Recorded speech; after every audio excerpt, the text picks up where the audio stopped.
What up? What up? What up? It is that guy Dub, and I'm back with another video. How you guys doing? At the end of the day, shouting, I'm good money. And today, we got a special guest in the building. What's going on, my brother? How you doing? And what's good with you? What's good with you? I'm feeling great. Feeling good, feeling great, living great, feeling good. You feel me? Okay, nothing wrong with that. First off, for the few people that don't know who you are, tell them a little bit about yourself and what you do. Now, my name Yafyn, Yafyn, your auntie's favorite young nigga. You feel me? I do, Okay, I do, I do my little rap thing here and there. You feel me? I okay, got a couple of songs out. Based in Akron right now. But I make music. okay. So like who are some of your your biggest inspirations in the music industry as of now? As of right now, I would say, right now I give it to people like Kendrick, Big Crit, J Cole, Wale. Then that's more of the lyrical things. But as far as people who make good music, you got a lot of people who make good music right now. Rap City, Lil Mhm. Baby, Big Sad 1900. There's a lot of people I listen to. I don't believe in listening to just one genre. That ain't how you gonna grow as an artist. If you look at yourself as an artist, you gotta branch out. You gotta listen to a little bit of everything. Right. So with that being said, it's like so. What are some of the other genres that you saying that you frequent? You tend to get yourself where you are. See, my favorite genre of music is actually jazz. Like a lot of people don't know that. Yeah, a lot of people when you rap, people automatically think you hip hop. You feel me? But like, yeah, I rap, but my favorite genre of music is jazz. But I listen to a little bit of everything: neo soul, R&B, jazz. Even got a couple of country songs. You feel me? Okay. What you say? How long you have you been into music? Oh, my whole life, I've been in the music since I was young. You feel me? My parents. I ain't had them parents that was your best friend. You feel me? My parents was born in '63. I was born in '94. So my parents 30 years older than me. They come from that era. You feel me? Isley Brothers, Motown, stuff like that. So I grew up on that. I grew up on the Isley Brothers, the Ohio Players, Earth, Wind and Fire, Minnie Riperton.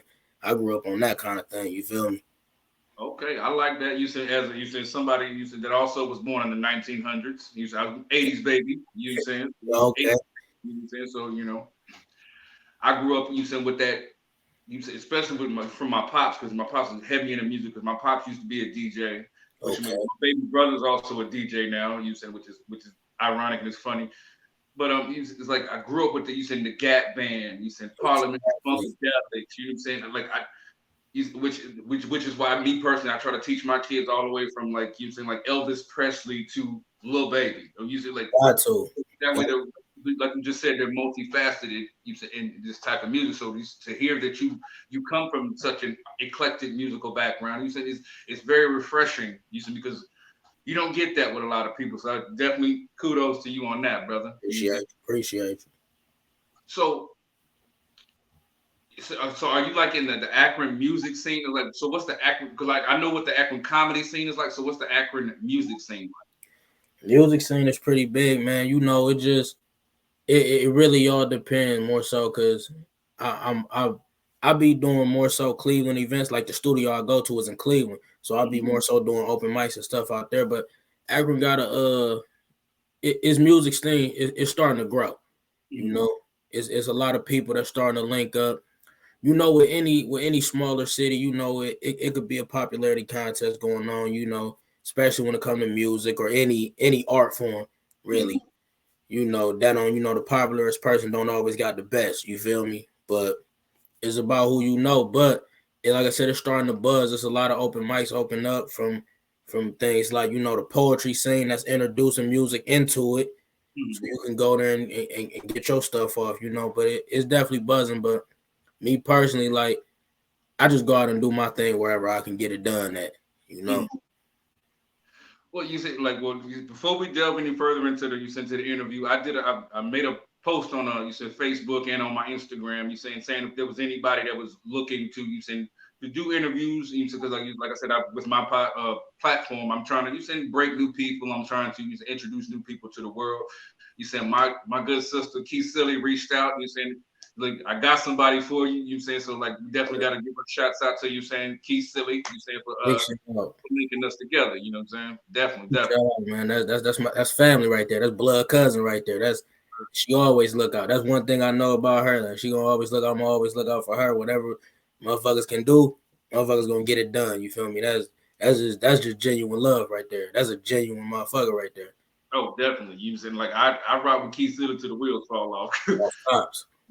I've also had her on my on my show, and we laughed from beginning to end. Yeah, I peeped that whole episode. That was clean. I was like, yeah, okay, okay. You know what I'm saying? So like musically, there's so much going on. You know what I'm saying? It's like people still try to put you saying hip hop in a box. You say or like or they still or they politic with hip hop. You said since we're on the 50th anniversary of hip hop,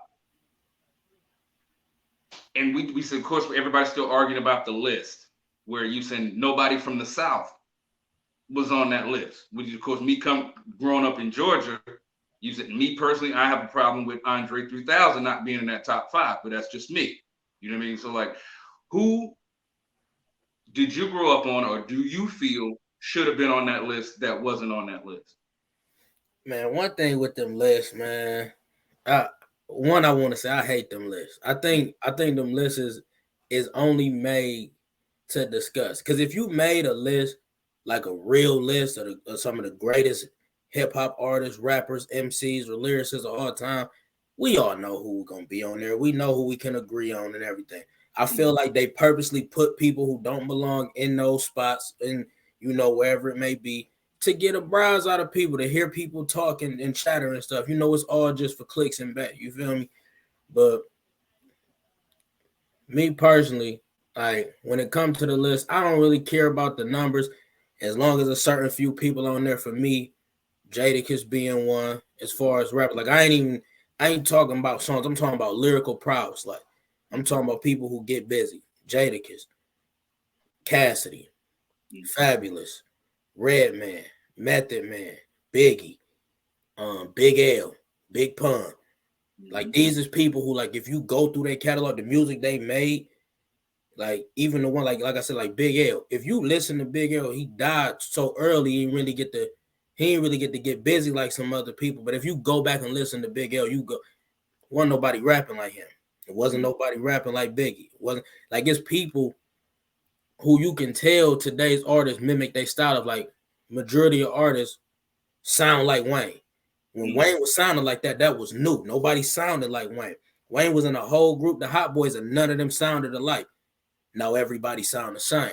So it's just certain, like I said, there's certain people who on that list. We all know who really who cut from a different cloth. Yeah, it's like it's like the one thing I found funny was people talking about Ja Rule not being on that list at all. I know we said we didn't care about lists, but I'm just finding the humor in it. Use it because like you didn't put Ja Rule on the list, like Ja Rule didn't get busy until you just in the whole 50 Cent thing. You said like, and that's the internet shit though. That's that internet shit because people will take 50 side. Don't get me wrong, do what you want to do. Like 50 was the man, but we're not gonna act like Ja Rule wasn't that nigga at a point in time. We're not gonna act like Ja Rule didn't run the whole radio for years. Like shit. And to my recollection, the only person that was doing what Ja Rule did before him was Nate Dogg. The whole singing, rapping, like from a hood aspect, like it was Nate Dogg first. You had Ja Rule and T-Pain. It wasn't really niggas in that lane. So you can't fake like Ja Rule wasn't that nigga at a point in time, man. right. I mean, that's definitely true. And then you said, like I said, now a lot of people are are doing it or mimicking that style, or you said this, that, and this, that, and the third. You said, I did want to ask you about, you said all these versus battles. You said, like, so far, which one was your favorite? Which one do you want to see? You said, or like, you know what I'm saying? And my favorite gotta be it gotta be shit. Who I want to give it to? I'm gonna say D Block versus Dipset. That was crazy. That one was crazy. Jadakiss had the outside moment. That was crazy. And like you said, it's different. It really hit different when you got people basically doing track outs where, like, you gonna sing or you rap over your track. When you Mm-hmm. got people like him who from an era where you just played a beat, y'all came to see a performance. You know, like if you wanted to hear the song, you could have just played it on your iPhone. If you Right. want to see a performance, I'm gonna perform this song. We're gonna play the instrumental and I'm gonna do word for word that I wrote and recorded in that studio live for you. It's different. That really made me feel like that's that 90s era hip hop. That's that early, like this what it like this is the epitome of hip hop right here. Mm-hmm. But as far as who I want to see, I don't know, man, because I feel like everybody I want to see more producers do it, like how they did when it was I think it was Lil Jon and T-Pain. Mm-hmm. That's I want to see more producers do it versus rappers because what other rappers from the 90s, early 2000s can go up against somebody because so many people transcended that they time. You can only put them with another great, and at that point, why not just have a concert? Like it ain't even no verses, it's just a concert at that point. Right. But no, I definitely want to see more producers. I would love to see more producers do it. Well, you Finding said, out the beats they made. yeah. Well, speaking of producers, you said like because Diddy and Jermaine Dupri is supposed to be coming up here soon. Yeah, How does that sit with you? that's gonna be a cold one. That's gonna be a cold one because they both had their hands in so many tracks throughout the years. I mean, you gotta think one of the most legendary albums is the Confessions album, Usher. That's all Jermaine. That's all Jermaine. Then you got Diddy, he got Biggie. Like, come on, man. Like, it's gonna be some clashes of them songs that's gonna really like show people what a producer's job truly is. It ain't just making the music. Like I always look at it like this: me as an artist, as somebody who make music, I rap. I'm just a piece of the puzzle. But like producers and engineers, they the ones who bring all the pieces together and actually lay it out, make the puzzle. Mm-hmm. As an artist, we just pieces. You feel me? We put the pen to the paper. We gonna record. We gonna do what we do. But a producer, a real producer, them the ones that's gonna take you out. You in that booth, they're gonna be like, "Hey, no, do that over. Do that line like this. Add more emphasis here." They hear music in a different way. So yeah, that's gonna be one for the books. If they map that out how it should be, that's one for the books. Right. Definitely. You said like, but as you mentioned, being in the studio as being a piece. How do you personally handle you? Because like at the end of the day, you also an artist, but like let's say you're doing a feature for somebody. How do you saying put on that you said producer hat to you said help whoever you say you have featured on the track or whoever has asked you to be a feature to make sure they're on point. You said how do you go about that? I feel like shit like that. That's all conversations before we even lay out the song. When somebody hit me up and hey, I got this song I want you to do. My first question is, all right, what's the topic? What we talking about? Because the last thing you want to do is if somebody want a song about love and you get on talking about fucking bitches. Like that don't make sense. We supposed to be talking about love. So I immediately want to know what we talking about. Send me the beat. Let me hear the beat. I want to hear it. Now we going over ideas. Okay, so how we gonna do this? Like, because I'm somebody, especially when it comes to features, if we doing some freestyle shit, like my job, I want to kill everybody. I want to Mm-hmm. have the best verse. If we doing a song, I want the best verse for said song. I don't need to have the best. I don't need people to go, oh, he had the hardest verse on the song. I want people to go, his verse went well with that song. Like that, that's what needed to be on that song. So that's conversations. We gotta sit and talk. I don't like doing features with people I don't really know. Like I gotta feel you out. Like I want to like let's sit. We're gonna sit, invite you to the studio or something. We go out, kick it or something. But I gotta feel you because again, like when you just doing a feature to do a feature, I feel like people can tell. I feel like whether it's my audience or your audience, they can tell that they probably really ain't mesh well. So Right. it's really more so just conversation that go into it. Let's have a conversation. Because without that, I mean, shit. I mean, we just playing around at that point. Absolutely. You see, like, but it's funny because that doesn't work in every you said aspect of life. You said sometimes it's, you said the spontaneity is you said is better. You said we're gonna get away from hip hop for a second just because you said when Keith Silly linked this, I didn't want to know nothing about you. I was like, I wanted us to literally just have a genuine conversation. I didn't want it to be because like a lot of people will write their questions out You said I Mm-hmm. can formulate my questions in my head as you're speaking because as I'm listening. You said so like because I wanted to seem like we're actually having a genuine conversation. But I totally understand where you're coming from because if you're sitting here doing a feature, it's like you would like yeah, we definitely want to feel each other out. You know this, that, and the third. But you say like I said, sometimes spontaneity is good. So like, how is your freestyle game? I'm pretty cold at the freestyles. I'm pretty.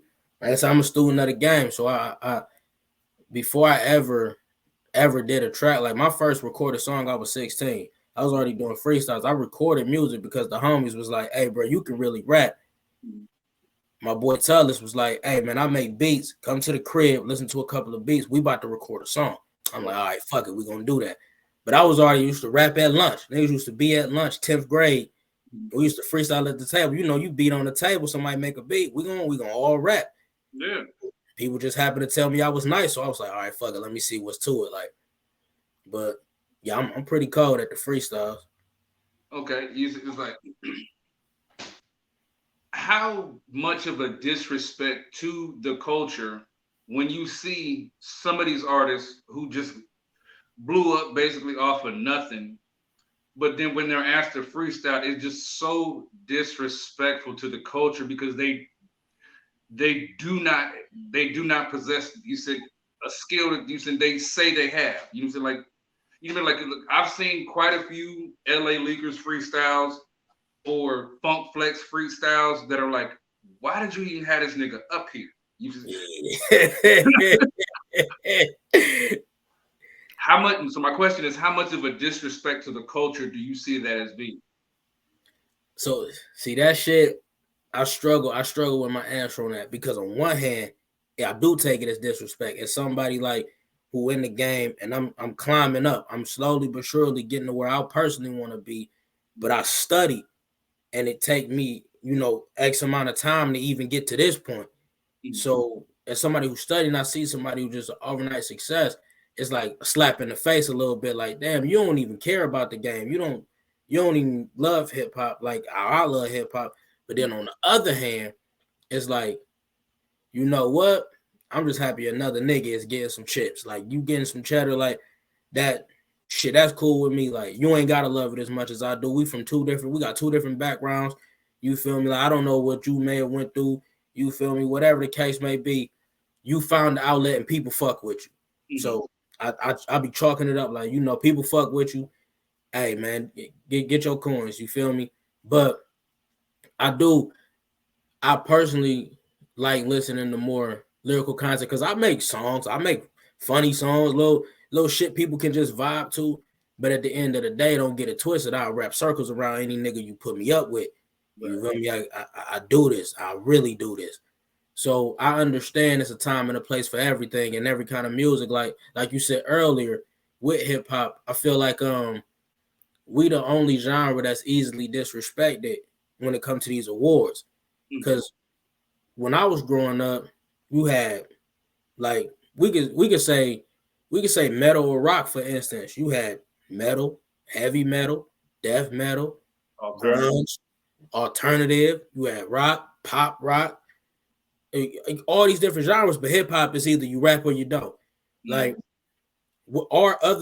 our sub genres of the hip hop umbrella ain't respected because you had hip hop. Hip hop, I look at hip hop as like KRS-One, One DMC. Like I look at that Jay-Z. That's hip hop. I look Mhm. at rap. Rap is more 50 Cent. That's more Ja Rule. Like, well, Ja Rule, that would be like a mixture of like R&B rap. Like, Mhm. but we don't, for some reason, we don't allow other people and ourselves don't allow hip hop to have those subgenres. Because we had backpack rap. Kanye was backpack rap. The facts. Like, Pharrell and them, the skateboard right. You come saying on. Like, we have subgenres, but we don't respect them. And I feel like once we start respecting them, that question won't even be a question anymore because it'll be like, well, he ain't rap, he over here, like he hip hop, he's still under the umbrella. So we respect him for making a certain type of music, but we know he ain't a lyricist, so we don't need to put him in the lyricist content. We don't even need to discuss that with this person or that person. Like they two different people. Right. Well, you said, well, like, do you also take it as a form of disrespect? Because, like, I think a few months back, Nicki Minaj had an issue when it came to the Grammys because they wanted to put her more towards the pop category instead of the hip hop category. It's like, you think that's a sign of disrespect to our culture as well? It definitely is. It definitely is because like it's like no nigga stay in your lane. No, you hip hop. We don't care what kind of songs you make. You can make all the bubblegum music you want. You black, you rap. You gonna Mm-hmm. go over here and that. We don't care what song blew up. We don't care what people say.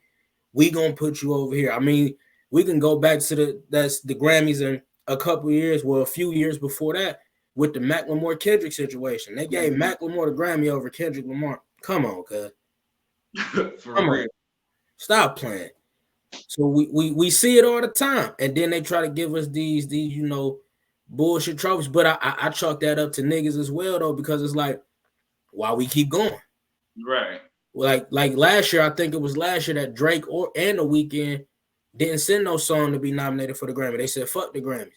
Why Mm-hmm. we don't do that? We don't put that emphasis on BET. Everybody act like the BET Awards is just BET Awards, but that's for niggas. That's for black culture. Yeah.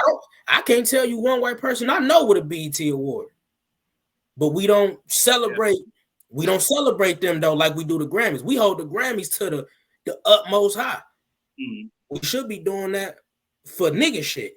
Yeah. Shit that's for us, by us, for us. But Yeah. like I said, so I think that's a problem where we need to start looking on the inside out. Like, hey, maybe we need to stop showing the fuck up to these places. Yeah. They ain't gonna respect us how we want to be respected. Fuck them. Right. Well, you saying like you was like you flipped it, but you said you mentioned FUBU just a second ago. You said by us for us. Yeah, yeah. You said, I wanted to talk about fashion in hip hop. It has changed tremendously. You said like when rap first started, from Rapper's Delight to what it is now. You said it's like, I mean, of course, we've had pockets to where it repeated itself a few times, but you just like, how important does fashion fit into hip hop to you? Man, honestly, I think it's one of the most underlooked and also overrated things because it matters so much. Mhm. Like, it shouldn't matter because at the end of the day, it should be about your content. Mhm. Do people like you? Do you sell? Do motherfuckers buy? That's where the Mhm. shit should stop. But if you don't look like you got money, you don't look like you get money, motherfuckers ain't even the masses ain't paying attention to you. Mhm. You gotta find that pocket. I mean, like it's gonna take that. It's gonna take that song or that album that make people everybody notice you, so you can keep your little fan base or your big fan base, whatever your niche fan base, your core. Because I mean, look at the majority of what we hear on the radio is, I got this, I drive this car, I got Mhm. X amount of dollars, nigga, you ain't got more money than me. I sold this amount of dope. You ain't never sold more dope than me. Like it's a bunch of goofy shit. You feel me? It it it matters, like I said, but it's overrated because it shouldn't. Because my nigga, at the end of the day, did you make a good song? Do Right. people like the song? Mhm. Okay, then we good. Like, what the fuck do what I got on? Man, nigga is comfortable. If I want to wear sweatpants and a t-shirt, I should be able to make the video with sweatpants and a t-shirt. Right. Instead, nigga, you gotta come with the Louis, you gotta come with the Gucci, all the whole little bullshit. Mhm. Stupid. Right. Well, piggybacking off of that, you said just because talking about what people talk about. You know, back in the 90s and stuff like that, you said a lot of artists they were storytellers, so they were just basically hood reporters, and that's how they were conducting themselves in the music. You said you might have thought you said this rapper sold 100 bricks or whatever, blah blah blah, but 9 times out of 10 he's just telling a story. Yeah. So where does self snitching music you said sit with you? Man, I think niggas is hilarious. I think niggas is hilarious, man. Because like just being from the hood, growing up in the hood, it's like you was just told not to say certain shit or even you don't even want to look like you do the shit, you know? So to see we live in an era where everybody do it, Mhm. everybody do it is ain't too many niggas really doing what they say they doing, but Right. it's It, just crazy because you You said, Like but to you said me, what? to me personally, it's just like you the one went in the studio and put that on record. How you gonna get mad at the DA for using that Come against on, man. Come on, man. you? Told on yourself. Did you not expect the song to blow? Was that what it was? You was like, I'm gonna say, because that's the whole difference. Like the 90s, early 2000s versus now. Like you said, one is storytelling, the other is self snitching. Yeah. Like, if I play Slick Rick, he telling the story the whole time. Mm-hmm. But he robbed a lady, whoop whoop happened, he get killed. Like, but if that same song was made today, it'll be I robbed this girl. Hey, I robbed the woman. The cops was chasing me. This what happened. This how I got away too. I was driving the 04 sedan. I pulled up, whoop, whoop, like a whole bunch of dumb shit. Like niggas really explain the. I think one of the funniest shits, and I love the song. This ain't no slight to Buddy, like, cause he be rapping too. T Grizzly, when he did the first day out, Buddy in the song say, "What was the getaway car?" Jr. Portfolio, like he's like. I mean, you did your time, so it's like you can talk about whatever you want because you did your time. Mm-hmm. You just the story he telling is it already happened. He didn't already went to jail for it. But Right. it's just certain shit. It's like, nah, I couldn't do that. I can't give you the whole details. Like that's crazy. Right. Like you don't say people's names in songs, just like how I was raised, and is it should be truth to your raps. It should be, but in the same breath, can we really shame the kids that's lying now? One, that's what's hot. Mm-hmm. Two, on one hand, we say this person's stupid for you telling everything you ever did, you telling all your business. But on the other hand, we shame the niggas who lying. So which is it? Like, Right. Okay, so like let's say you're in the studio and somebody go, it was 5 o'clock on the dot with me and Yafyn robbed the cops or robbed the spot or something like that. You like, my nigga. How would you address that in the studio before it even gets to that point? You say that with me, I'm letting you know I ain't doing the song. Hey, I can't even. Nah, you straight. Whatever you got going on is what you got going on. G, I'm good. I can't do that.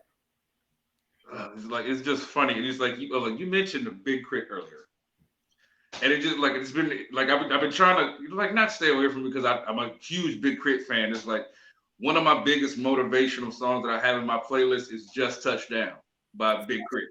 Fire. You said it's like just the production. You said the way that is one of my favorite songs to this day. You said it's like and like I guess some of my biggest influences are you J. Cole. At least once or twice a week. I don't know why I get it. Like I don't know why I get. Well, I just like J. Cole, but I'll go because especially because I'm a YouTuber, so I watch other YouTubers from time to time, and I'll watch the LA Leakers freestyle from J. Cole. And of course, I'll watch all the pseudo hip hop heads try to critique his bars, using coming down or whatever. It's like it's funny to me, using to see different perspectives and everything like that.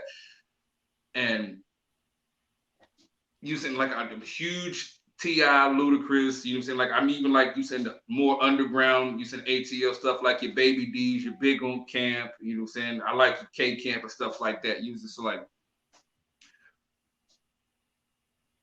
who is somebody that you because we talked about people that using have made it and using some maybe disrespect the culture or using some who are some people that you wish or that you wish had gone farther than what they did or you said you knew they were hotter than what they got credit for?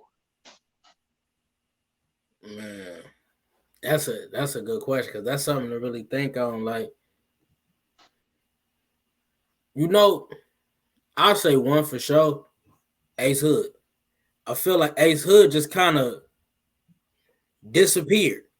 Like whatever happened with the situation, I know he has spoke on a couple of things, but I don't know, so I don't speak on shit like that. But yeah, that's one who like Ace Hood was on fire for a minute, for a cool minute, was on fire and then just disappeared.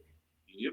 So and I think shit like that be like with record deals and shit like that, like that's why it's hard, but it is hard. It's like trying to figure out that independent versus the label shit because when you independent, that's all on you.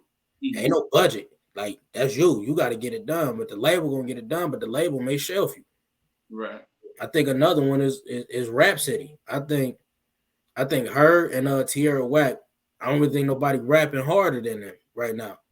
Like, cause I think currently as far as rap, the women is killing shit. It's a new female artist every day that's coming out with a banger that got all these women dancing and whatnot. It's on TikTok. It's blowing up. It's the same males in rotation right now. Yeah. You know? So I think, yeah, Rap City, I say Rap City, Tierra Whack, Ace Hood. It's a couple others I can't think of, but them is people who like I make good music and rap circles around motherfuckers, but yet you don't hear about them as much. And maybe that's because they ain't doing goofy shit to stay in the limelight, but it's like those people are, and Luke, at the start of that, Luke, he on, I think he signed to J. Cole's label. I think he on there. Yo, bro. Dude, cold. You said, like, expounding on that, how important is it to you to remain who you are instead of falling victim? You said falling caricature to what everybody else is doing that may be popular and hot right now. Man, beyond important. Like it ain't even no word to place on that because without you, who are you? Mm-hmm. Like one thing my parents taught me growing up is ain't nobody gonna love you more than you. So if you don't hold that to yourself, you'll let anything happen to you. You'll do anything to get to that point. You gotta stay grounded, or what was it all for in that sense? Like if you don't stay true to you, what was it all for at that point? Absolutely. Can't compromise. Can't compromise that. So, like I said, on my platform, I try to, you said, make sure we at least touch on teaching children something because you said we all got kids around us and things of that nature, and the kids trying to get into social media, and I try to keep my kids away from social media because social media can be ugly. You said social media can be a beautiful thing, but at the end of the day, if you're not thick-skinned, this is why a lot of these kids are doing the dumb stuff they're doing, or you say a fact. Becoming depressed, and you say, "Oh, well, they're talking about me on Facebook, or they're in my comments saying mean things on Instagram." But so, as somebody who's affluent and who's using this social media sphere to elevate yourself, what's something you say to a child that's new to social media or that's having a hard time differentiating real life from social media? Log out. Log out. Listen, this shit is not real. It's real, but it's not real. Like, don't get me wrong. Real shit can happen. I done been placed in opportunities because of social media. I done performed on stages because of social media. Shit is real. It really can. But in the same breath, the perfect example, I had dropped a freestyle one time. It was like 3-4 years back. Dropped a freestyle. I just over somebody beat. I don't know. And I'm getting love. It's comments, it's likes. I'm like, man, this shit, okay, people fucking with it. Get a comment from somebody like, man, this shit trash. So me being me, like, that shit don't move me. That shit don't bother me. But I want to know because I'm a nigga that like to grow. So I type back. Respect. Hey, what you thought? Like, what about it was trash? Like, what could I did? Like, was it the bars? Was it the beat? Like, was it my selection? What was it? Buddy comment back. Dog, to be honest, I was just playing. That shit was really fire. Deleted your comment. You sound crap. This shit is fake. This shit is not real. People will really, they call it trolling, but it's hating. Motherfuckers see like you getting love and they like, well, I want to just disrupt the love real quick. So you gotta understand that some motherfuckers just want to disrupt the good shit you got going on. You feel me? A lot of motherfuckers don't realize, my nigga, your candle don't burn brighter than mine if you put it out. It don't. Just do your own thing. And I heard this somewhere. It's like the fire on your candle does not diminish by lighting somebody else's. Come on, man. Come on, man. It ain't that. It don't cost nothing to show love. It don't cost nothing to show love, my nigga. But I tell people in the same breath, it don't cost nothing to show hate either. So trust me, niggas will hate on you just to say they did it. They look at it as fun, as trolling it. That's the whole little internet shit today. Trolling. Everybody want to be a troll. It's the goofiest shit in the world. So to kids, I would say log out. It's 24 hours in a day. You do not need to be on social media for even a quarter of that time. You do not need to be on there. Go experience life. Go outside, touch grass, do something.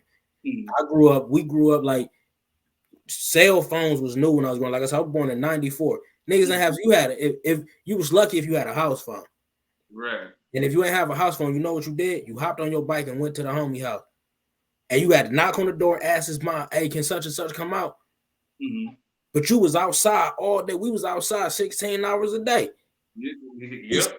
These kids is on social media now for 20. Mm-hmm. From the 20 time hours a the day. sun came up to you said until when them street lights came on. Because when the street lights came on, you better have your ass in the house. You had your ass in that house. You calculated that. You looked up. Hold on, let me make sure. All right, I need to be footing it home real quick.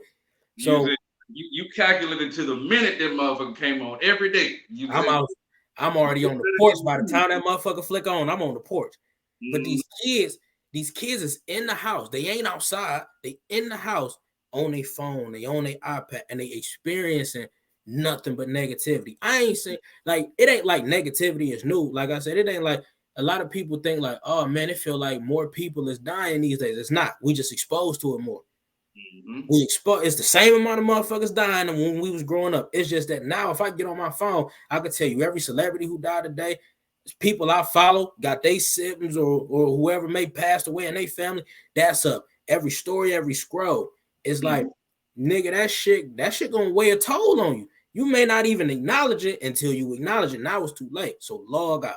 That's the best message I can give to the kids. Get off of social media. You do not need to be on there for more than a couple hours a day. If you ain't on there, like social media was new when I was growing up. I remember MySpace came out in like 08 or something. Like I had a MySpace. I was 14. MySpace, then Facebook, not Instagram, Snapchat, Twitter. All these things just out. And I seen these apps go from just you reconnecting with people who you may have went to school with or family members you don't talk to no more. To now it's like if I get on one of these sites right now, I'm gonna see somebody fighting, somebody dying, somebody robbing, somebody shooting. It's like you can't sit on social media, man. Yeah. You cannot. It's like another thing I tell to the kids is like at the end of the day, you can take whatever you see in those comment sections with a grain of salt because they could say the nastiest, most ugly, hurtful, evil thing that they whether they're playing or whether they really just want to get up under your skin. At the end of the day, whatever miserable life they had before they typed that, once they get off of your comment section, they still got to go back to that same miserable life. So Come on, man. That's the realest shit you can ever say to somebody because that's really what it is. This person, like I said, some people just want you to have a day as bad as theirs. Right. That's what it is. So they're gonna do everything they can to bring that up out you. And they won. Once you argue back, like, but the thing is, there's so many tools people don't use. You can turn your comments up. Motherfucker ain't gonna see shit. I think that's the problem though. When it come to hate and shit, you can have 10 comments or nothing but love, but that shit gonna be with you all day. And what the fuck this nigga mean? Nigga, what? You gonna want to say something back to him, but you gotta, like I said, that block button is free, man. Yep. That block button is free. Exactly. And you expounded on it earlier when you said when somebody said you said it was trash, and you were literally genuinely like, okay, I'm taking that in a sign of critique, and you're like, no, I was just playing. Nigga, I just entertained. Like I'm literally thinking I'm trying to use it. Like so, it just irritates me that more. Cause that's what niggas do though. It's so many people. Like I said, people will come on, and then the what really be getting me though. This is why, like I said, I'm just in the blocking motherfuckers now because people hide behind the anonymity of the internet. You get to make a whole fake page. You don't even got to show your face on this motherfucker. 0 followers, you following 0 people. You just going through people's shit, hating, trolling. Like I said, that's what they call trolling or whatever you want to call it. You get to hide behind it because if I seen you in person, you wouldn't come up to me and be like, "Hey, I don't like your music." You wouldn't do that. No. But because it's the internet, that's why I say it's a weird duality of it being fake and real at the same time. Because in the real aspect, in real life, most of these motherfuckers wouldn't say half the shit they say on the internet. Nah, it's like it's like I think that's the difference between reality and the internet. You just say because the internet is safe. You can be a keyboard warrior on the internet, but just like you just said, I dare you to say half of that crap to my face. You said, but there's also a way of you doing things. You was like, Yo, my man, you said we was in the studio. You said like I think the timing of that particular bar, it didn't ride the beat that well. But you said like I think if you went back and did it, you said let's try it again this way. I could be wrong, but just I'm just telling you how it hits my ear. But like, yo, nigga, that shit trash, nigga. You said who? You said who the fuck is you? Slap Exactly. it socked in your mouth. Exactly. I'm telling you, and I think, like you just said, is people don't have that fear of being punched on the internet. All that fear is gone. Like I say whatever the fuck I want. Like, but in reality, it's a level of respect that comes with talking to people. Like you as a human being, I respect you. You got the same life as me, period, point blank, whatever the case may be. Until you disrespect me, I respect you. That's just how it like. So whether we on the internet or in person, like you just said, like the example, like I done been in a studio where the engineer was like, "Hey, do that takeover. Like you kind of you ran out of gas a little bit on that last breath. Like breathe here." That's constructive criticism. Let me take what he's saying. Let me hear what he's saying. Okay, I'm gonna do it like this. Then do the second take. Nigga, like that's the one. We gonna lock that in. Right. Versus a nigga like again, like it's a way to say shit. If I did that same take and a nigga was like, "Man, that shit was garbage. I don't know what you doing." Hey, all right, hey, lock the door. Let's run this fade real We quick. about to get out. Now we about to get out. So it's just, but over the internet, we lose that. People, like I said, people get to hide behind the fake pages, like, cause it's like, what you gonna do? I live in Nebraska. You in Ohio. What you gonna do to me? So it's like, but that's why I don't argue with motherfuckers on the internet. Cause you right. What am I gonna possibly do besides fucking yell with our words? I'm typing mad as fuck. Like that's stupid as hell. Caps like fuck you, bitch ass nigga. Exclamation points and shit. Like, nigga, I'm not doing all that.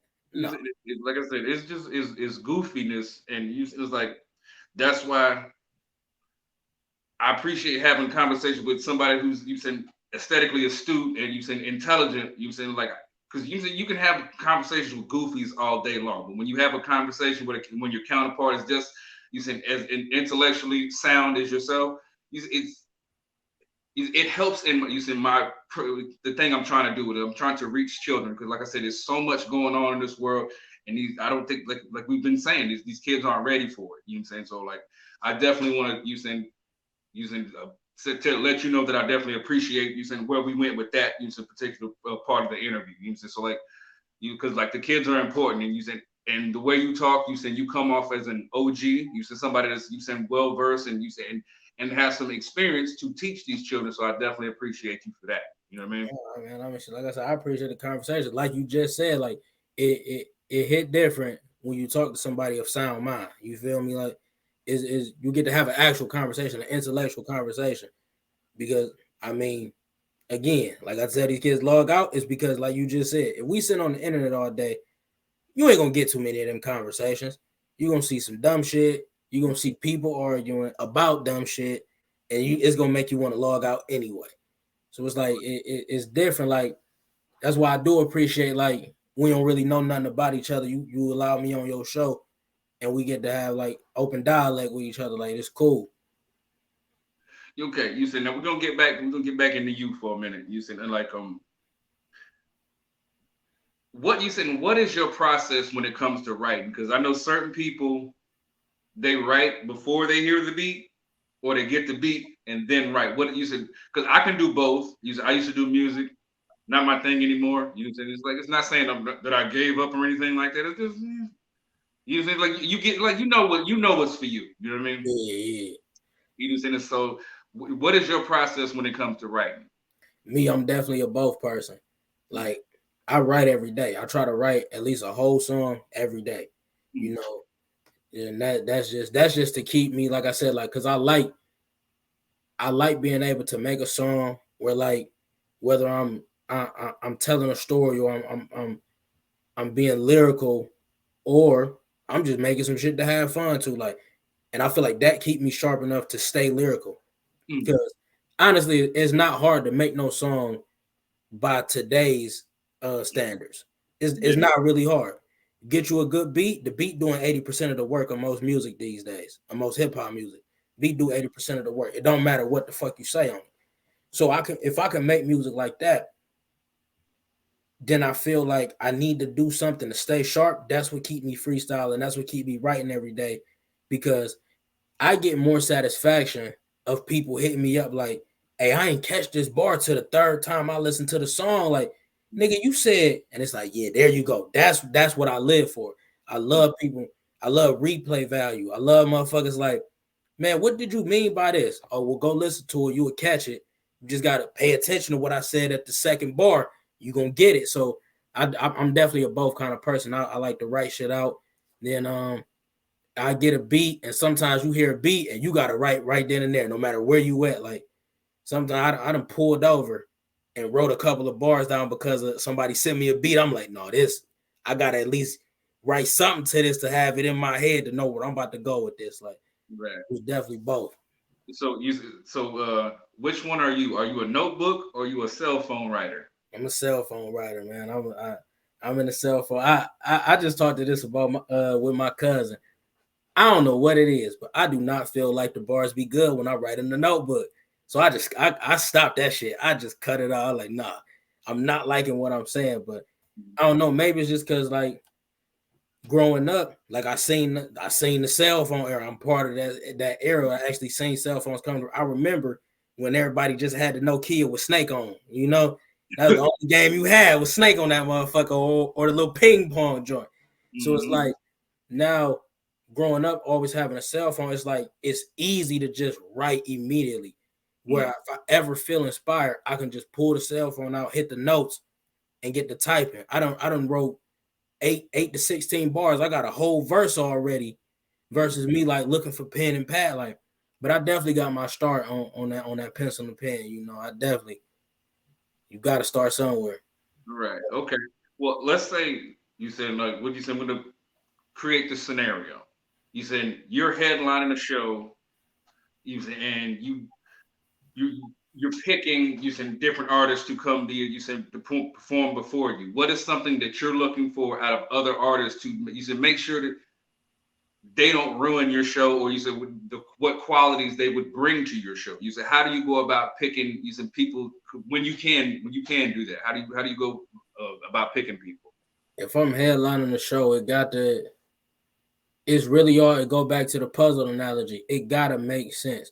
You gotta look for people, whether I'm headliner or I'm an opening act.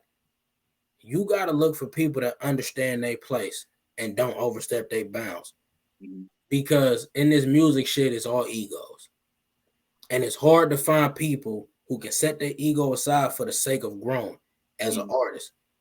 So sometimes it don't matter. You could have more numbers or more plays or more buys than that headliner. And you're going to be like, man, what? I'm about to come. No. If they show, like, for instance, if the headliner got nothing but hype songs, you as the opener don't want to do hype songs to open up that. Every stage, every level is to ease into it, because if you open up with hype songs, by the time the headliner come on stage, niggas is tired. Don't nobody want to jump around and scream no more, nigga. I done lost my voice 2 sets ago. I can't even do that. So it just gotta make sense. Everybody gotta know their place. So if you pick an artist, or if you pick, know your role. Talk to the headliner, see what's going on. Hey, what songs you doing and shit? Okay, you doing them. Okay, I know them songs is hype. So I'm gonna do my mid-range songs to get people just like adjusted and like, okay, I fuck with this artist. Okay, he got some bangers. Okay, your head bobbing now, you saying the words back. But then when I get off stage and the headliner come on, y'all already in the mode to turn up. So that first song they do is gonna turn you all the way up because I set up the play. So it's just about knowing your place. Everybody got to know your role. Ain't nothing wrong with being a follower, my nigga. Like, to be a great leader, you got to follow somebody. Facts. But you said like even if you are, you saying you know how to follow, don't wallow in the follower. You saying that's it. You said you got to learn what to lead somewhere. You said you got to take you got if you don't stand for something, you'll fall for anything. That's a fact. That's a fact. Now, you said now, as we touched on it earlier when we was talking about it's like what I always take it back to the when Jay-Z did Jermaine Dupri's So Def 25. And he was like, he said, you got the music without the vocals. He was like, you could have just put my picture up there or something. You said, listen, niggas know. niggas know, man. That's not a show. That's not a concert. That's That's karaoke. That's thank you. That's karaoke. Just if that was the case, you could have stayed home and played it on your Bluetooth, man. Mm-hmm. You came to see me perform live. You want to feel like I'm rapping to you. We singing the words together. You want that feeling. How can I give you that feeling of when you first heard that song if I'm not rapping it to you? Mm-hmm. Like, I want you to feel like this, man. I remember when I first played such and such. Like, that shit was cold. Like, when it comes to my songs, like, when I perform, it's always just the instrumental and me rapping. I wrote the fucking song. I know the words. Mm-hmm. I don't need help. I don't need the words to lead me to the words. I'm gonna say it. So like I got a song, Food for Thought, and I like performing that song. I like starting off with that song Mm-hmm. because it just put everybody in that in a nice little mode. It's like, okay, he talking some shit right now. Like, he talking to us. Then hit you with something else that's gonna lead into the turn up. So I got something that's more conscious, that's gonna then lead into a story that's more triumphant, that's gonna lead you to the turn up where now you can just, if you're a lady, you can shake your ass, you can do whatever you want to, but you're gonna feel it all the way from that conscious song. Mm-hmm. But you don't, I feel like you don't feel that if you just hearing the backtrack. That's true. Because me personally, when I used to perform, it'd be just the instrumental. I may have some ad libs in there. You said, but for the most part, I'm doing all the work. Exactly. Not only that, because 9 times out of 10, because then you got to factor in: do you have a hype man? Do you have multiple hype people? And is every person that you have on stage has got a microphone? Or are they saying the exact same thing at the same time? Because if you got all them people saying the same thing, sort of at the same time, plus the music, everything sounds distorted. Muddy as hell. It's nothing but mud at that point. Because Mm-hmm. you also, not only do you got the hype man and you got the backtrack and you got the crowd. The crowd, if the crowd know your song, they singing it with you. So everybody just every fucking where at that point. Right.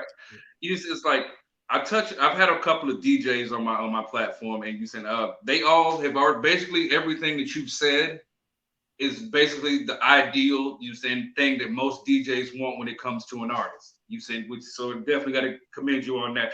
But as an artist, what is something that you expect of the DJ in the room? Man, to have the shit set up, Mm-hmm. have it set. I have performed a couple of times where that shit it ain't set up. Like I remember an event I did. I don't know what happened, what got lost in translation, but as it's my turn to do my 15-minute set, the DJ can't find my songs. You know, I sent it to him.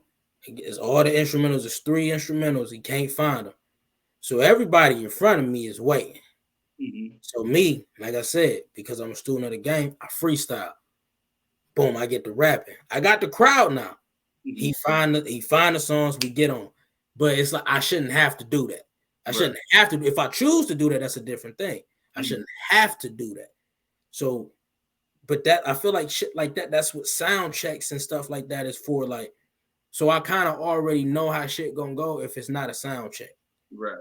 It's like, I'm looking at this a little different. Like, this might be one of them ones tonight, but it's cool, you know. Even those moments I love because it brought me closer to the crowd.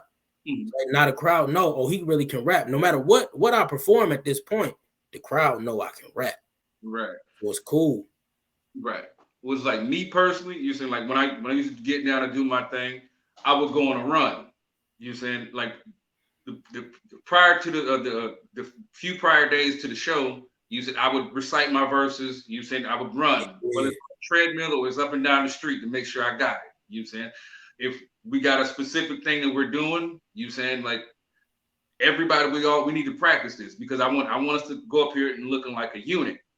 Now, you said with you, how important is stage presence to you? Because like I said, we see a lot of people, they get there, by the time they get to the stage, you said it's 2 or 3 o'clock in the morning, everybody's drunk, including the nigga that you done paid all this money to perform. So it's like And I think that to me, that's a disservice to the crowd. If I done paid all this money and you have no stage presence, you know what I'm saying? It's like, so like, what's something about professionalism you could teach to the up and coming artists? You saying you said you either your counterparts, even some that are maybe higher than you or lower than you, something that you hold as a man of integrity when it comes to stage presence. I mean, like you said, it's literally all about professionalism. I feel like that stick with you. Even if everybody at the show fuck up, they still gonna talk about you if you did. Like it, period. Motherfuckers gonna be like, man, remember that artist? Yeah, he came up here all drunk and shit. Like when they was drunk, they got themselves. So it's like you gotta be better than everybody around you. You gotta be better than everybody around. So whenever I do a show, I'm shaking hands with the DJ, I'm shaking hands with the promoter. I'm sure like, I want to talk to people. I want you to remember my face, remember my name. So that when I get up on this stage, like just like how I introduce myself on here, I'm Yafyn, Yafyn, your auntie's favorite young nigga. Like I put emphasis on certain words because people remember that shit. Like even if it get a little laugh or they like, man, that nigga, what he say his name? What? It's just certain shit I put in a position to always be remembered and always be looked at a certain way. Because then once it get to the bars, definitely gonna remember me. Now, hey, the nigga who said he was, man, he be rapping his ass off. Like, so it's really all about professionalism. You gonna have to shake hands and bump elbows with some motherfuckers. Like that's what it is about. You gotta talk. You gotta introduce yourself. Be the motherfucker that asks questions. Hey, so how long you been doing this? Like, be that motherfucker, because that's the person people remember the most. Versus if you in the cut, yeah, you cool, you look cool. He the nigga in the cut, like, but the nigga on the forefront who want to know more, who want to make sure the show go right for everybody, that's the nigga remember. Like, that's why I big up Key Silly. I big up. I got a homie K7. That's a nigga he done put me in the play. Like he make music as well, but it's certain people, my nigga P Smooth. It's certain people that have like when I met, it was like you're real. Like I see you care about this as much as I do.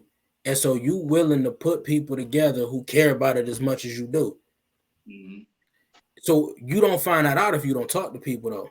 So Exactly. always show up. Like one of my biggest things with professionalism, one thing I would love to lead, like if anybody watch this and walk away with anything from this, remember I said this. I learned this at a young age. My parents instilled this in me. Early is on time is late, late is unacceptable. Mm-hmm. You gotta get it to you gotta be there.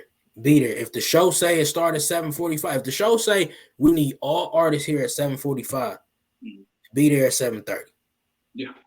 Be there at 7:30. Be the first nigga to pull up. You may get there before the DJ. Just wait. It ain't nothing wrong with it because people look at that. People like he punctual. Okay, he's serious. He want this. And I done had slots change because I done pulled up, you know. And you know what? Actually, we see you supposed to go on fourth. You want to go on second? Whatever. Right. You want to go later on in the night? We gonna let you pick. Okay, cool. You was supposed to perform at 9. You want to perform at 11? The club usually a little more packed around then. Mm-hmm. Yeah, I perform at 11. Now more people gonna hear you, and that's all just because people fuck with you. You done Yeah. talk. People done got a sense of your personality, and that's all from professionalism. So, like I said, just show up and show out, man. Don't show your ass. Show up and show out, though. Right. Definitely. Mhm. You say it's like I definitely appreciate you saying joining my platform. You said, like I said, you are welcome more than anytime you want here, brother. You said it's like Oh, yeah. you said. So before we get up out of here, let everybody know your social medias and how they can get in contact with you. Hey, man, once again, this Yafyn, a.k.a. the Big Skis, Yafyn, your auntie's favorite young nigga. I'm on Twitter, Instagram at Yafyn the Goat, YAFYN, You can catch me on YouTube, TikTok, and any other thing at Just Yafyn. I'm on everything, though. I got freestyles, I got songs. You can look me up Apple Music, Spotify, Pandora, Tidal. Whatever you listen to music on, I'm there. Yafyn. That's what's up. And I'm saying I'm gonna make sure that you send when we drop this interview, I'm gonna put all you send your links. You make sure you send me all your links. I will put them in the description box. You know what I'm saying? And without further ado, you said make sure that you're watching this video, make sure you like, share, comment, subscribe, turn on that bell notification so you don't miss another video. Without further ado, it's been That Guy Dub with Yafyn. You said, man, brother. Appreciate you. It's been an honor. You just said we got to do this again because, like I said, an hour is not long enough. But you said we definitely got to do this again. This was one of them ones. I fuck with this. You said, like I said, I love you. My brother loves you. We out of here, man. Ski.